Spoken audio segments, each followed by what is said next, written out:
नमस्कार। Corona virus, lockdown, unlockdown, work from home, quarantine, social distance के दौर में हमने देखा कि हमें बहुत ज़्यादा आराम करने और पूरे परिवार के साथ रहने का संपूर्ण मौका मिला। घर पर नाना प्रकार के पकवान बन रहे हैं और खाने का भरपूर आनंद भी उठा रहे हैं। Corona is a common crisis but blessings in disguise. क्या हम इतनी ज़्यादा रेस्ट से खुश हैं? जवाब आता है, अब बोर होने लगे हैं घर बैठकर। ये वो लोग हैं जो घर बैठे सैलरी पा रहे हैं। ऐसा क्यों? जो लोग छुट्टियों के लिए तरसते थे अब छुट्टियों से तंग हैं। It's one of simple reason is excess, यानी अति। There is saying excess of everything is bad. अतः हमें जिंदगी में बैलेंस की ज़रूरत है।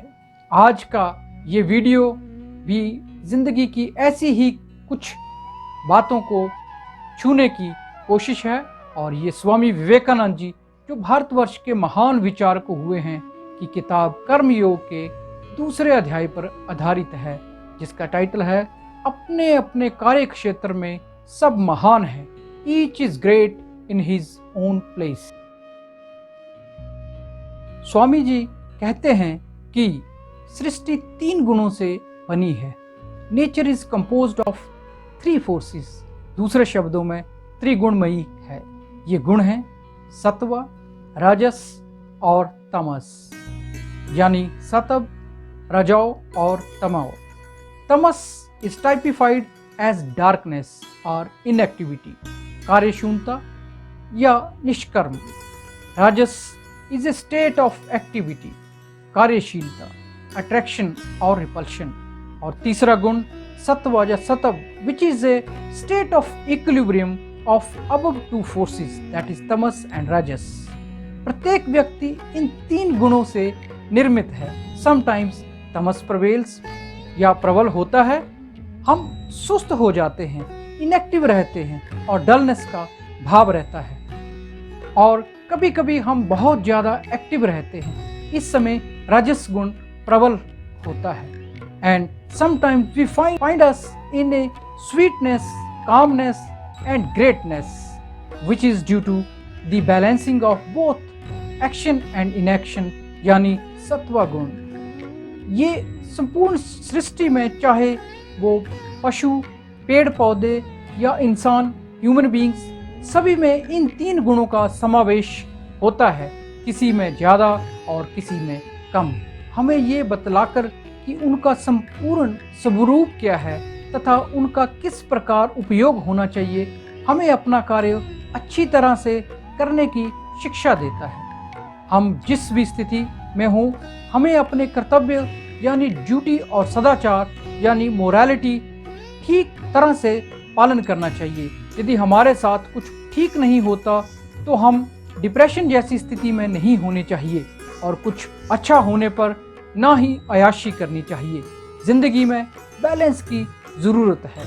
Extremism in any sense is not good. हमारा समाज एक श्रेणीबद्ध संस्था है, यानी human society is a graded organization और is a classified society according to capacity and capabilities.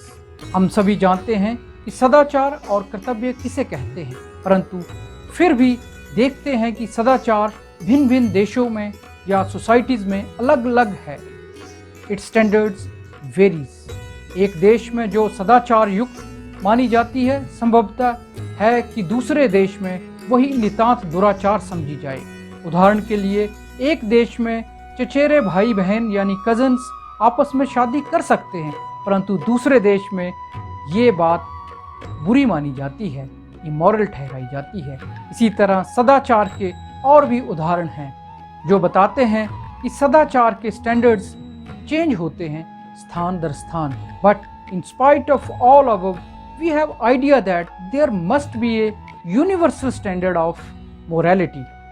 यही बात कर्तव्य के बारे में भी है।